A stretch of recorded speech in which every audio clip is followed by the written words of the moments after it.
Salut à tous et bienvenue dans One Shot pour la suite de cette série d'interviews au Los Angeles Expo 2023. Je suis rejoint par l'équipe de la Seita qui le produit Blue, donc avec Cyril Lalo et Romain Laroche. Alors Romain, on va présenter un peu Cyril si tu veux bien. Parce que, avec plaisir. Toi, tout le monde te connaît, mais Cyril, alors qu'est-ce que tu fais donc chez Seita? Quel est ton poste? Dans la vie, chez Seita, je suis directeur des affaires publiques et de la communication externe. Donc en gros, très rapidement et synthétiquement, j'essaie de faire en sorte que les intérêts de la société civile et les intérêts de Seita se rapprochent. C'est pas simple ce que tu viens de dire, tu sais ça. Je sais, j'ai essayé de simplifier pour laisser un peu le côté mystérieux. Non, mon Ça, c'est boulot... les corporate affaires, ils sont pas toujours très didactiques. Jamais, mais je pense qu'on fait ça exprès en fait. L'idée c'est les relations avec le Parlement, avec le gouvernement, avec l'administration, faire en sorte que nos positions, nos propositions, elles soient relayées. Mais c'est aussi travailler avec le reste de l'industrie pour faire en sorte qu'on crée des alliances, qu'on se comprenne mieux sur les bonnes pratiques. Parce que ça c'est fondamental et je pense qu'on y reviendra. Et évidemment parler de France Vapotage, je pense qu'on y reviendra également. On a reçu Vincent Durieux aussi tout à l'heure, on a parlé avec lui de France Vapotage assez longuement. Romain, toi tu es le DG de la Seita. Oui, c'est ça. C'est toi qui es responsable de toute cette opération. C'est ça, c'est essayer de déjà gérer une équipe, garder la motivation, l'envie, travailler à la transformation. Et Buralys travaille à la transformation, nous aussi comme société, on travaille à la transformation, répondre de mieux en mieux à l'évolution des modes de consommation de la nicotine. Et puis essayer d'amener des alternatives moins nocives aux combustibles. Et c'est justement notamment le chef d'orchestre, le chef d'orchestre de l'ensemble des équipes, que ce soit responsable des affaires publiques, la finance, les ressources humaines, tous nos commerciaux sur le terrain pour essayer de faire couvrir la Blue, qui est notre marque parapluie, sur lesquelles on a la Blue 2.0 qui est un système à capsule, et puis la Blue Bar, notre vapoteuse à usage unique qu'on a lancée il y a 7 mois maintenant. Voilà, juste 7 mois avant l'annonce de la disparition des puffs, annoncée donc du coup. Attendez, pour l'instant, on a juste entendu le fait qu'il y avait une partie de la classe politique qui voulait arrêter les vapoteuses à usage unique. Pour toi, c'est pas acté ? Non, c'est pas acté parce que je pense que y a plusieurs raisons. La première, c'est que y a un côté où on dit qu'on veut arrêter ça parce qu'il y a un accès trop prononcé chez les jeunes, et l'autre, il y a un côté écologique. Alors, le problème de l'accès trop prononcé chez les jeunes, je pense que ça peut être résolu aussi si on décide à un moment donné d'aller vers des canaux qui sont spécialisés dans des produits de vente interdits aux mineurs. Ça, c'est le point numéro 1. Et l'autre point important, c'est aussi de faire de la prévention là-dessus. Et le deuxième point qui est écologique, c'est que la prohibition, ça n'a jamais arrêté les gens de consommer. On l'a vu dans divers moments de l'histoire et pour divers produits. Donc, c'est pas vraiment une solution, par contre, de réfléchir à une filière verte qui ne veut pas dire être normée, etc., mais réfléchir à faire en sorte que notre empreinte au niveau des capsules, des capsules et des batteries soit le plus réduite possible, c'est faisable. Une des solutions rapides, mais pas encore mise en place, sur laquelle il faut qu'on phosphore tous, c'est la consigne, par exemple. Ouais. Donc il y a des moyens, je pense, différents aujourd'hui que la prohibition pour arriver à une filière verte et pour arriver à ce que ce soit des consommateurs aujourd'hui de tabac qui aillent et qui consomment de la vape. Peut-être pour rebondir aussi sur ce que dit Romain, les vapoteuses à usage unique en 2024, il y en aura encore sur le marché français, parce qu'effectivement, c'est pas parce qu'il y a des annonces politiques qu'il y a un calendrier parlementaire précis. Aujourd'hui, on parle d'une proposition de loi, on en a tous entendu parler, mais elle est dans aucun calendrier. Elle est nulle part pour l'instant. Donc en fait, 2024, il y aura encore ces produits. Et pour aussi, encore une fois, rebondir sur ce que disait Romain, au lieu de faire de la prohibition d'un segment, se réjouir de supprimer un segment comme le vapotage à usage unique, on ne devrait pas oublier non plus que tu supprimes un segment, super, mais derrière, toutes les pratiques marketing décriées qui, pour certaines qui visent les jeunes, avec certains noms d'arômes ou certains marketing qui visent les jeunes, si tu supprimes le vapotage à usage unique, ça peut très bien se retrouver sur les pods mode ou sur le système ouvert. Donc c'est un peu un non-sens en fait. Ouais, c'est-à-dire que les arguments avancés, j'entends ce que tu dis, c'est un pied dans la porte pour ensuite dire on a interdit la puff sur cette base-là, donc on va interdire le reste aussi sur la même base, vu que vous avez été d'accord là-dessus. En fait, c'est pas tant. Enfin, je pense que ce que voulait dire Cyril, c'est pas tant le fait qu'ils vont pouvoir l'interdire, c'est que les pratiques qui existent aujourd'hui, qui ont fait que les vapoteuses à usage unique ont peut-être eu un intérêt pour un public trop jeune peuvent être répliqués sur d'autres types de vapotage, dont des vapotages à capsule ou des pod mods avec des systèmes ouverts et des arômes en bouteille. Et c'est ça en fait qu'il faut éviter, c'est réfléchir à quelle a vraiment été la cause du problème pour pouvoir après avoir une vraie réponse plutôt que de vouloir tout prohiber. Ouais, bien sûr. C'est ça en fait. Ouais, bien sûr, la prohibition, c'est pas une bonne chose jamais. On voit beaucoup de. Tu disais que tu parlais beaucoup avec le restant de l'industrie du tabac, notamment avec, j'imagine, BAT, PMI, tout ça. Il y a une vraie volonté de ces géants de se réformer et d'aller vers ces nouveaux moyens d'absorber de la nicotine, les sachets, le tabac chauffé, la vape. Comment ça se passe et quelle inertie on a quand on est Seita de passer d'un modèle qui est centenaire à un nouveau modèle comme ça, une nouvelle industrie? C'est une révolution interne. Donc, alors il y a des révolutions dans des startups qui peuvent se faire en 24 heures. Évidemment, on n'est pas de la taille d'une startup. Donc, c'est des révolutions qui sont multiples dans l'état d'esprit mettons, des dirigeants au niveau monde, et puis ensuite des dirigeants au niveau d'une région, et puis ensuite des dirigeants au niveau d'un marché. C'est des révolutions pratiques de business du quotidien. C'est une révolution de connaissance du consommateur. Nous, on a des comportements au niveau de notre groupe, c'est vraiment déjà commencer par le consommateur. Qu'est-ce qu'il veut en fait, le fumeur qui veut passer au vapotage? Pourquoi? Comment? C'est quoi les obstacles? Donc en fait, c'est des révolutions sur toutes les façons de bosser, sur ce pourquoi tu bosses. Et évidemment, ça prend parfois beaucoup de temps, peut-être trop aux yeux de certains. Nous, à nos yeux, ça va quand même en fait hyper vite, parce que par exemple, je suis arrivé chez Seita en 2019. Seita 2019, Seita 2023, c'est plus du tout la même entreprise. Il y a plein de choses qui vont hyper vite, mais c'est vraiment sur tous les aspects de ton boulot. Et après, tu as aussi d'autres choses qu'il faut prendre en ligne de compte. Et j'ai envie de prendre l'exemple, tu sais, des mini-disques et des CD de l'époque. En fait, c'est des stratégies, c'est des directions stratégiques aussi qui sont prises au sein de l'entreprise. Longtemps, on était là, les alternatives aux produits combustibles, c'est la vape ou c'est le tabac à chauffer. Il y avait une vraie dichotomie entre les deux. Chacune des entreprises avait décidé l'un ou l'autre. Et quand je prends l'exemple du mini-disque et du CD, c'est qu'à l'époque, ils n'ont pas réussi à survivre l'un et l'autre. Il n'y a que le CD qui a survécu, le mini-disque est mort. Là, pour l'instant, l'avantage, c'est qu'il y a quand même un grand nombre de consommateurs de nicotine. Donc, c'est deux chemins qui peuvent prendre l'envoi. C'est ce qui fait aussi que tu vas avoir des temps de réponse pour certains groupes plus longs sur une direction stratégique, la vape par exemple, ou une direction stratégique qui est le tabac à chauffer. Parce que c'est vraiment un choix de penser que dans le futur, la réponse ou l'évolution des modes de consommation de la nicotine va plutôt aller d'un côté que de l'autre, et que c'est des investissements forts en innovation. Ça représente quand même un coût, et c'est vrai que chacun fait ses arbitrages. Nous, on avait fait l'arbitrage de la vape. On est parti... on a démarré dès 2014 en fait. Ouais, la Blue, c'est un projet assez ancien finalement chez Seita. En fait, la vape même, parce que Blue, c'est une marque américaine qui a été créée en 2009 par Jason Healy, qui voulait vraiment amener un produit pour les fumeurs, mais qui n'était pas aussi nocif.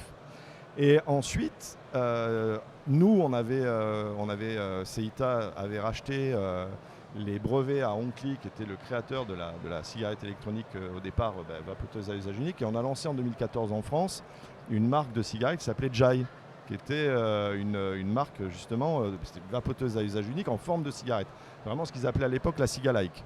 Ouais, la Cigalike. Ouais. La Cigalike. Et ça n'a pas fonctionné parce que finalement on était un peu en avance sur notre temps. Ensuite, on a lancé la Blue Pro en 2016. Donc, la Blue Pro qui était une cigarette système ouvert avec les liquides Blue. Mais je pense qu'à cette époque-là, en définitive, le marché se concentrait énormément sur les vape stores. Et les buralistes n'avaient pas encore vu la transformation qui allait se passer dans la mode de consommation de la nicotine. Ouais, on pensait que c'était encore une phase à l'époque, une mode qui allait passer. Une mode, exactement. Ouais. Et c'est vrai que les vape stores, eux, étaient plutôt sur une dynamique de produits indépendants, pas de marques distribuées par des fabricants de tabac. Ils ne voulaient pas être, si je peux dire ça comme ça, pollués quelque part par ce côté je veux m'attribuer le.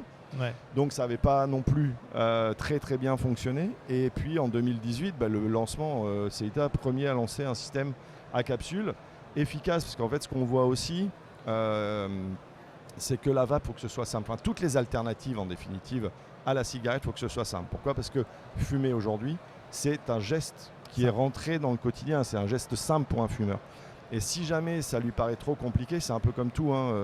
Dès qu'on s'en fait une montagne, on a énormément de difficultés à se dire je vais le faire. Ouais. Si on voit la vape comme une montagne, on n'y arrive pas. Et c'est pour ça que quand on parlait tout à l'heure aussi de possible interdiction de la vapoteuse à usage unique, si l'objectif des pouvoirs publics c'est de vouloir aller vers un monde avec moins de combustible, c'est aussi dommage de l'enlever parce que c'est aujourd'hui un pont qui peut permettre à des gens de découvrir la vape de façon simple. Ouais, et tu ça, vois, donc vrai. ça, voilà, 2018, première intention avec un système fermé chez les buralistes qui ils sont aussi rendus compte que ça n'était plus une mode, c'était plus une phase. Et puis 2022, Blue 2.0, nouveau système, nouvelle capsule, céramique, Nouvelle résistance, etc. avec le Pure Lava à l'intérieur. Exactement, ouais, technologie Pure Lava qui permet par sa forme d'avoir une surface de contact avec le liquide beaucoup plus grande, environ 2,5 fois plus grande, et ce qui fait qu'en fait on a un rendu en termes de goût beaucoup plus élevé, environ 20% plus supérieur à la résistance traditionnelle. À la résistance céramique traditionnelle, ouais, Okay. Exactement. Ouais, c'est vrai que la Blue Pro, elle fonctionne bien, elle est plutôt bonne. Vous avez combien de saveurs maintenant dans la Blue à capsule? Donc la Blue 2. La Blue 2, on a 9 saveurs sur l'année totale et on a eu 2 éditions limitées. D'accord. Voilà. Vous avez prévu quelque chose pour Halloween avec Pumpkin Spice ou un truc comme ça? Ça aurait pu, c'est pas faux, ça aurait pu. Je démissionne. Mais voilà, tu vois, c'est là où des boîtes comme la nôtre aussi sont rattrapées par leurs affaires publiques qui nous disent non mais les gars, il faut qu'on reste. Si on veut défendre une industrie, il faut qu'on arrive à répondre aussi à des besoins sans rentrer trop dans ces points de contexte sociétaux, quoi. Donc il n'y aura pas une Blue 2 orange et noir avec une petite citrouille dessus, comme tu m'avais promis. Non, j'ai menti. Par contre, on pourra t'offrir des stickers citrouille pour mettre sur la batterie noire, il n'y a pas de problème. Je viens. Pour Halloween, il faut que je sois raccord, quoi, comme c'est important. Au niveau de la Blue jetable, donc la Blue Bar, ouais. Yes, combien de saveurs vous avez maintenant? Alors on a 14 saveurs au total et on a 27 références parce qu'on est en 3 taux de nicotine. Ouais. On a notre taux le plus gros, c'est 9 mg qui répond aux besoins du marché. On a 14 références là-dessus. Le 9 mg ça fait 62% du marché. Okay. Derrière on a 16% du marché qui sont en zéro. D'accord. Donc là-dessus nous on a 6 références qui sont nos 6 meilleurs vendeurs en fait sur le 9. Okay. Et tu as donc 22% qui sont sur 20 mg. Et là, on a 7 références. Ouais, ok. Voilà. Donc le gros du marché est au milieu, quoi. C'est un peu comme la vape, en fait, à 3, 6, et puis après, ça descend, 9, 18. C'est ça. Un peu moins de nicotine, quoi. Donc finalement, 9, ça a l'air d'être le bon... C'est le bon juste taux, milieu. ouais, c'est ça. En fait, ça correspond plus ou moins à une consommation de cigarettes moyenne journalière. Tu vois, en France, le nombre de cigarettes moyennes consommées, c'est 12,6 cigarettes. Okay. Et c'est là-dessus, une 9 mg de nicotine, ça, c'est ce qui peut correspondre pour un fumeur qui est dans une consommation journalière moyenne, voilà, pour pouvoir évoluer vers de la vape sans avoir la sensation d'avoir un manque de satiété nicotinique. Ouais, parce que ça, c'est important, quoi, dans la vape, d'avoir le bon taux de nicotine, on le répète souvent, mais... c'est quand même quelque chose d'important. Cyril, tu parlais tout à l'heure d'action et d'industrie responsable et de choses à faire. En quoi les géants du tabac que vous êtes peuvent influencer les décisions qui sont prises plus haut ou simplement l'avenir de toute une industrie? Qu'est-ce que c'est que d'être responsable? C'est déjà dans les produits dont on vient de parler. Déjà, par exemple, les références qu'on met sur le marché. Leur conditionnement. Rien que ça, c'est déjà les actions et les produits qu'on met sur le marché définissent aussi un peu notre côté responsable. On ne va pas s'amuser à avoir des conditionnements qui font référence à des dessins animés, qui font des références à la barbe à papa, etc. Pour nous, c'est quand même quelque chose de fondamental. Alors après, il n'y a pas que ça. On a vraiment des listes assez longues et détaillées de ce qu'on estime être responsable ou pas. Donc déjà, ça commence par nous. Donc c'est déjà toujours balayé devant sa porte.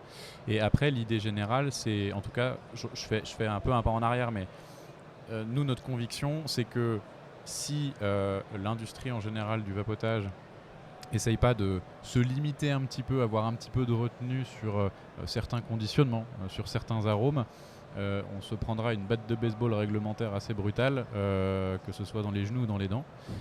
Et c'est fondamental qu'on anticipe ça.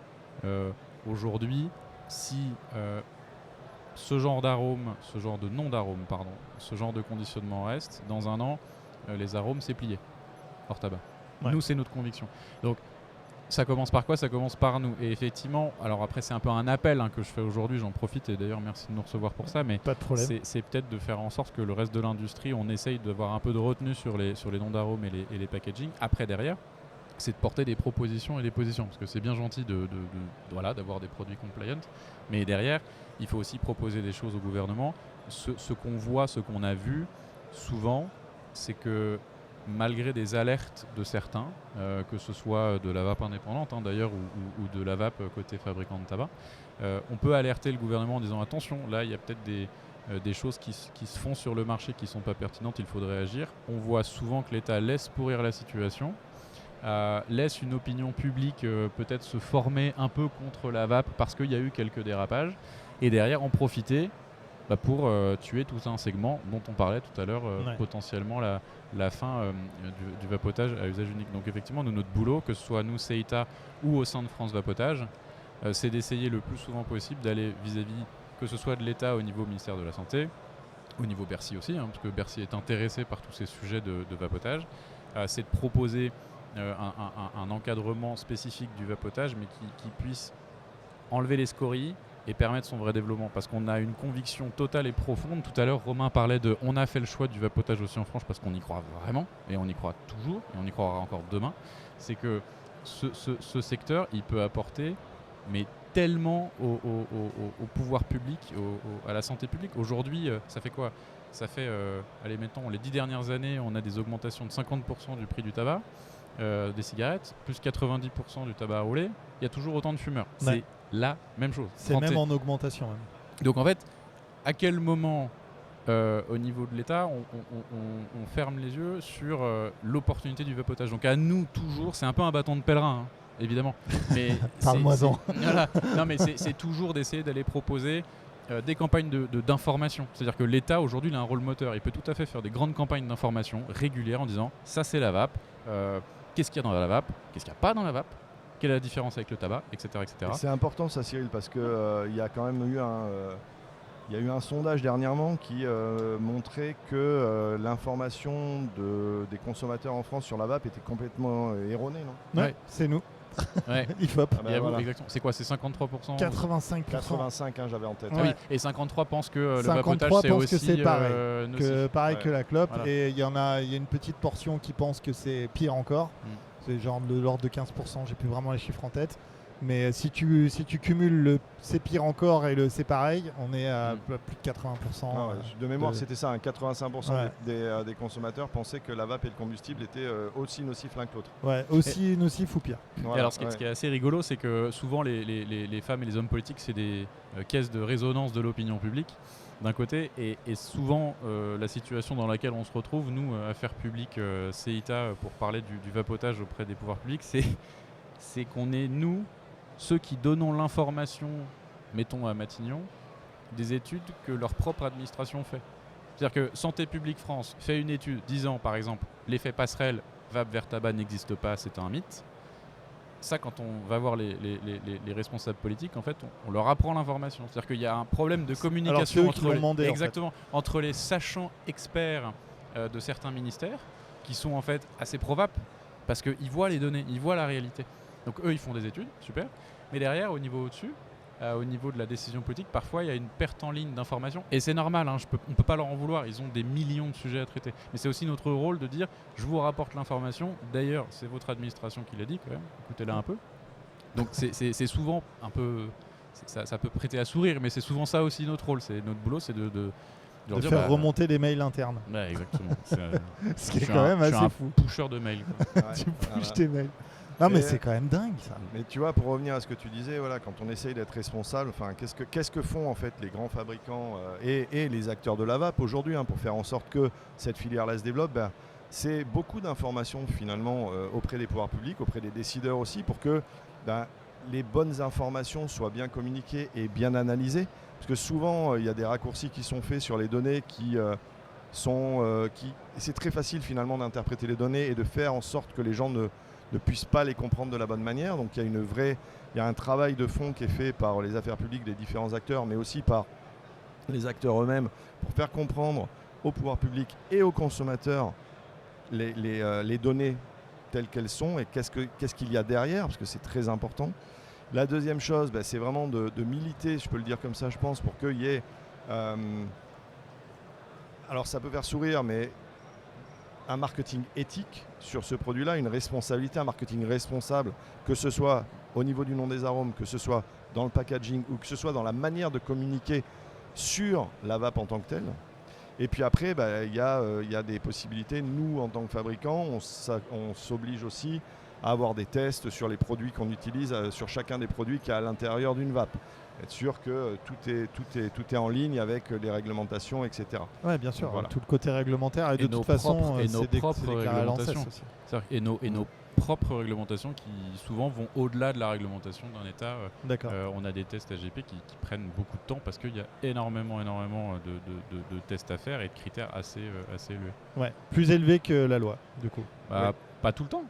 Souvent c'est on par, ouais. mais parfois on est beaucoup plus élevé que la loi. D'accord. Notamment sur la qualité des arômes, les choses comme ça, qualité du PG. Ouais, c'est qualité et puis aussi les effets quelque part, les effets toxicologiques que cela peut avoir. Tu vois, avec aussi une réflexion sur des études long terme. Tu vois, on parlait tout à l'heure de dire il n'y a pas de prise de position des pouvoirs publics sur la vape. La vape, on le sait, en France, ça existe depuis 2012 avec les systèmes ouverts. On va dire, allez, ça s'est démocratisé en 2018 avec les systèmes à capsules. En fait, il n'y a toujours pas d'études épidémiologiques qui ont été lancées. Alors qu'en Grande-Bretagne, en 2015, ils ont commencé à lancer une étude épidémiologique. Et il y en a une par an. Voilà, mais oui, parce que en fait, l'idée, c'est de suivre finalement les vapoteurs qu'on demandait en 2015-2016 et de les suivre annuellement pour essayer de comprendre quel effet vapoter a finalement sur le corps humain. Sur la durée en plus. Et sur la durée, pas sur un instant T. Voilà, et c'est ça c'est des études épidémiologiques, c'est sur du temps, c'est sur une durée longue avec une même cohorte et en rajoutant des cohortes en fait d'année en année, ce qui permet vraiment d'évaluer les différents ce que tu peux avoir dans les nouvelles technologies ou dans la manière dont les gens le consomment, les consommateurs consomment le produit. Il y avait une étude comme ça qui avait été faite sur 6 ans, je crois, avec une petite cohorte d'ailleurs qui avait été critiquée parce que la cohorte de vapoteurs était trop petite. Il y avait, je crois, 90 personnes, mais ils l'ont fait sur 6 ans quand même. Et qui avait montré évidemment une amélioration de la santé, comme c'est surprenant. C'est très surprenant. Les gens ils arrêtent de fumer, ils vont mieux. C'est incroyable. Et j'en profite pour revenir sur ta question tout à l'heure. Qu'est-ce que vous faites, vous, les affaires publiques, pour essayer d'influencer dans le bon sens les pouvoirs publics sur le monde de la vape? On fait évidemment des choses, sinon je me ferais virer par Romain. Sinon, mon salaire.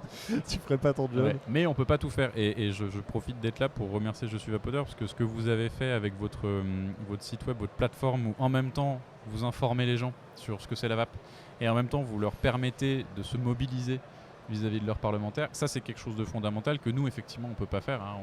On n'est pas non plus 3000 personnes. Donc s'il y a de plus en plus de gens qui vont sur votre site internet parce qu'il est de qualité, ça c'est hyper positif. On peut aussi s'attendre à ce qu'il y ait de plus en plus de personnes qui se mobilisent et qui du coup envoient des mails à leurs parlementaires. Tout à l'heure je parlais de caisse de résonance. C'est fondamental que le monde du vapotage, pas juste les industriels, pas juste les fabricants, pas juste les grossistes, mais que le monde du vapotage consommateur, j'allais dire, peut-être retrouve un peu l'esprit d'il y a une dizaine d'années.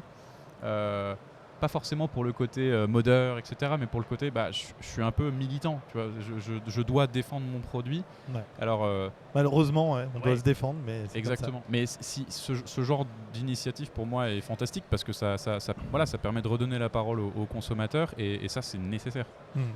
Ça l'est. Au vu de ce qui nous attend. Suppression des arômes, vous voyez ça comme une menace immédiate, comme une menace éventuelle, comme pas du tout une menace, ça n'arrivera jamais? C'est quoi votre position? C'est clairement une menace. C'est une vraie menace. Et puis en plus de ça, tu sais, on peut se dire que l'Union européenne, enfin les pays de l'Union européenne peuvent être un peu les différentes législations qui se mettent en œuvre sont celles qu'on doit regarder, quoi.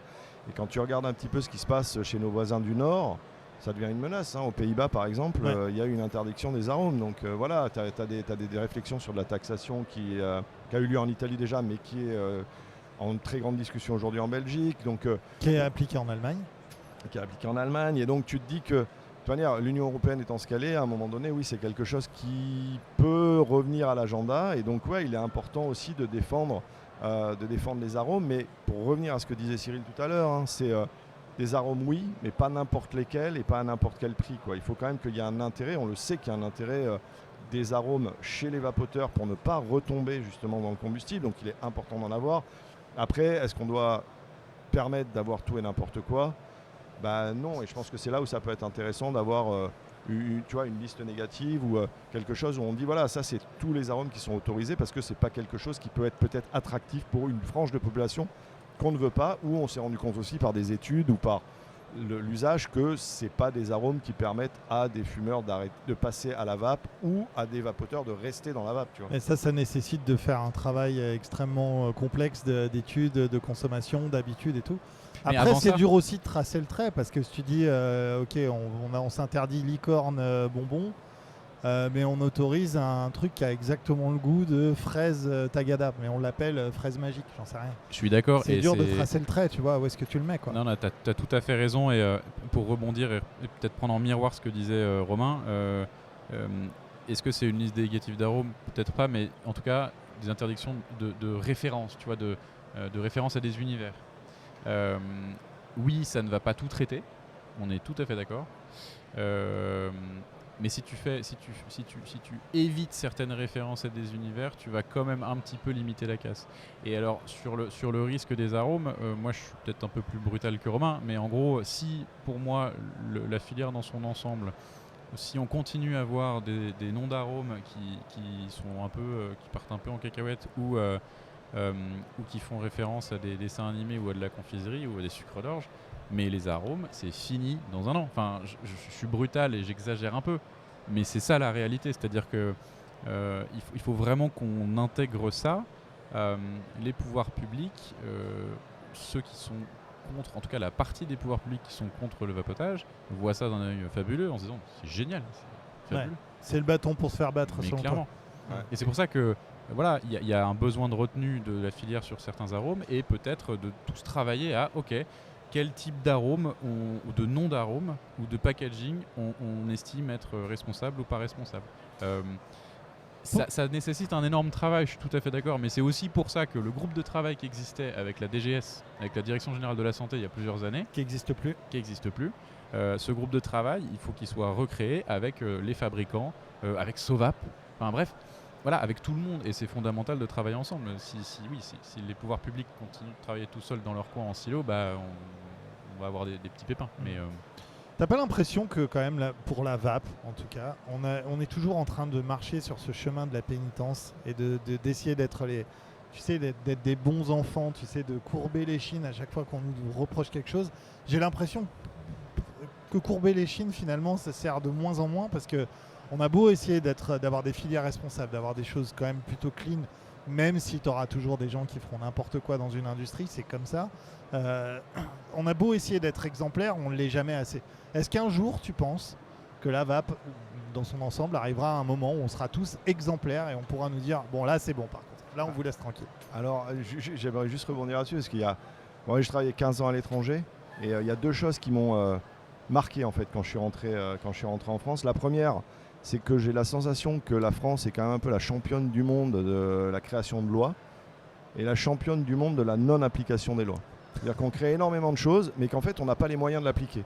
Donc en fait, tu as énormément de zones grises ou énormément de gens qui se disent de toute manière, j'ai une chance sur 25 de me faire toper, donc j'essaye. Et en définitive, ceux qui en pâtissent, c'est ceux qui ont une responsabilité corporate grande ou qui font attention à leur image, etc. Ça, c'est le point numéro 1 et on l'a beaucoup vu dans la vape, par exemple, où tu as des produits qui ne sont pas légaux.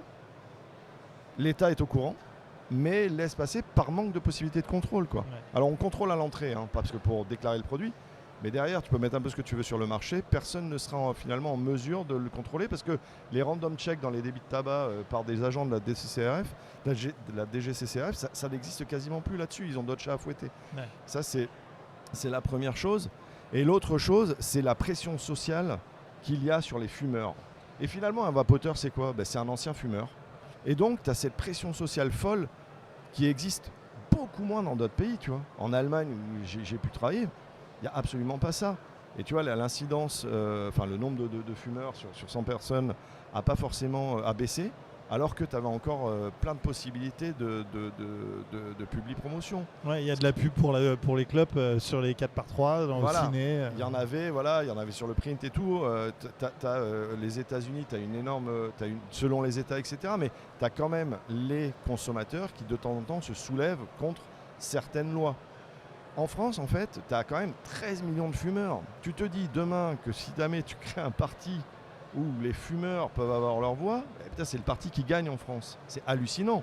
Ceci étant, tout le monde accepte la taxation sur la cigarette. Tout le monde accepte le fait qu'on n'évolue pas qu'on ne donne pas d'évolution possible vers des alternatives, qu'on n'a pas de prise de position sur des alternatives moins nocives. Sachant que la taxe sur les cigarettes, je te coupe 2 secondes, je veux faire une parenthèse. Je reviens de Suède, où on a fait un documentaire sur les pouches, là, il n'y a pas longtemps, sur les nicotine pouch et le snus, où ils ont une prévalence tabagique super basse. La Suède est le pays de Scandinavie qui a les prix du tabac les plus bas. Ouais. Et c'est eux qui ont le moins de fumeurs. C'est là où c'est le moins cher, les clopes. Ouais. Donc cette taxe, elle est idiote. Enfin, ça fait augmenter les ventes transfrontalières, tu le sais bien. Ça fait la contrefaçon. Ça augmente la contrefaçon. Mais en rien, ça fait baisser le taux de fumeur. On le sait, ça fait genre 25 ans que ça dure. Combien d'années il va falloir pour se dire non, bon, ça sert à rien, c'est juste une taxe en fait. Et tu vois, et donc c'est ça, c'est les pouvoirs publics. Alors il y a eu un peu une manière de regarder les chiffres qui, à la faveur du Covid, ont pu être revus, parce qu'en fait on se dit mais là, les volumes de tabac baissent, c'est formidable, etc. Enfin non, les volumes vendus dans le réseau légal baissent. Ouais, voilà, à l'extérieur, ça explose en fait, et finalement le nombre de cigarettes fumées en France est le même. Simplement, on a moins de taxes qu'avant, quoi. Ouais. Bon, ça c'est autre chose. Par rapport à la pression sociale aussi, mais tu vois, tu as une acceptation finalement des fumeurs de tout ce qu'on peut leur imposer. Mais c'est un chemin de croix, quoi. Non, mais exactement. T'es fumeur, tu morfles, quoi. Et comme le vapoteur est un ancien, mais tu vois, mais ça revient, ça m'a fait penser à ça quand tu l'as dit. On a l'impression d'être des pénitents, mais en fait, le vapoteur, c'est un ancien fumeur. Donc en définitive, il a l'impression de faire sa pénitence, tu vois. Ça y est, maintenant, je sors un peu de ce côté pression sociale, je suis plus un fumeur, mais tu as la mentalité de quelqu'un qui a accepté finalement d'être mis au banc de la société de temps en temps, d'être considéré comme un paria, etc. etc. Et ce qui fait qu'aujourd'hui, je pense que la vape va avoir énormément de mal à pouvoir se sortir finalement de cette mentalité-là aussi, quoi. De se dire, putain, j'essaye de tout faire et pourtant je suis jamais considéré, quoi. Parce qu'on a au côté ce côté pression qui est accepté en France et sur lequel on a du mal, alors que les Français sont quand même les plus râleurs, on est facile de descendre dans la rue pour plein de choses que l'on considère injustes. Par contre, sur des points assez... On a accepté notre peine. Voilà, exactement. Et on est résigné, quoi. Mais c'est pour ça que ça m'ennuie d'entendre parler de... Oui, on va accepter, on va lâcher ce bout de gras, on est permanent en train de lâcher du gras. Par exemple, sur le DML, tu vois, qui est une idiotie totale, le DML avec de la nicotine, parce que... peu importe le taux de nicotine finalement, alors qu'à la base c'était sur de la toxicité, machin. Donc ça n'a aucun fondement réel, cette limitation, mais même mathématiquement c'est faux, mais on l'applique. Et on est comme ça en disant oui, c'est bien. Et la vapoteuse à usage unique, je te dis, c'est exactement la même chose. Ouais. Tu vois, parce que on accepte, comme tu le dis, alors que quelque part... Pourquoi ? Il y a plein de produits où il y a des batteries uniques qu'on laisse. Mais c'est pas des produits dits de péché. Voilà, c'est ça. On n'est pas dans le péché, quoi. Heureusement que c'est Romain qui a répondu de façon très concrète, parce que moi j'allais partir dans un débat théologique sur les origines judéo-chrétiennes de la France, la pénitence, etc. Mais non, mais c'est pour ça que les affaires publiques, des fois, il faut les recadrer. Les pères. Surtout en fin de journée aux losanges, après, je suis fatigué, je dis n'importe quoi. Non, pour répondre sur aussi le côté, est-ce que c'est tactiquement intelligent de toujours accepter, d'essayer d'être plus responsable. Moi, de ce que je vois, de ce que j'ai vu, entre guillemets, de l'évolution, que ce soit du marché de tabac ou du marché vape, si on n'essaye pas de montrer ou de proposer des mesures qui donneraient un secteur un tout petit peu plus responsable, on a une garantie de se prendre une batte. Si on essaye de montrer ce genre de choses, plus de responsabilité, on a un espoir d'être laissé tranquille. Ok. C'est un peu comme 100% des joueurs ont gagné, tout ça, tu vois. Enfin, Ouais, il n'y a, ouais, pas, ouais, y a je pas de vois. certitude évidemment d'arriver à quelque chose, d'obtenir un peu la légitimité de la VAP aux yeux des pouvoirs publics si on est responsable, ok. Mais par contre, si on le fait pas, bah là, pour le coup, tu as un peu une garantie de t'en prendre une, quoi. Alors, Donc c'est en pas gros, pour être faire, responsable, c'est de la réduction des risques. Ah mais ça, nous on le sait tous autour de cette table, les pouvoirs publics n'ont pas encore complètement compris. Non, mais être responsable, c'est un peu la même vision que la réduction Ah des oui, risques ouais. finalement. C'est-à-dire que tu fais le moins pire des cas Ouais, exactement. par rapport à... D'accord, ok. T'allais dire un truc, Romain? Ouais, non, je veux dire, c'est pas pour me faire embaucher, mais c'est 100% des gagnants ont tenté leur chance. J'ai dit quoi? 100% des joueurs ont gagné. Ah oui, ça c'est dans mes rêves, pardon. 100% des joueurs ont gagné, ça serait génial. Ouais. Par contre, tu fais banqueroute direct. Oui. Ouais, là, ouais. Ah mais c'est pour ça mon compte bancaire. Je comprends mieux. Je comprends mieux. Bon, merci à tous les deux en tout cas d'être venus pour cette discussion hyper intéressante en tout cas. Et ouais, bon courage pour la Blue, bonne chance dans la lutte. De toute façon, avec France Vapotage, on va suivre un petit peu tout ce qui se passe et les résultats de la prochaine enquête à risque qui sort dans un mois à peu près. À peu près. Ça, ouais. Ok. Bon, Un on verra grand les- merci. Merci on verra beaucoup. les résultats de ça. Merci à tous les deux. Nous, on se retrouve sur la chaîne pour d'autres vidéos. À très vite. Merci beaucoup Ciao, pour ça. Merci, au revoir.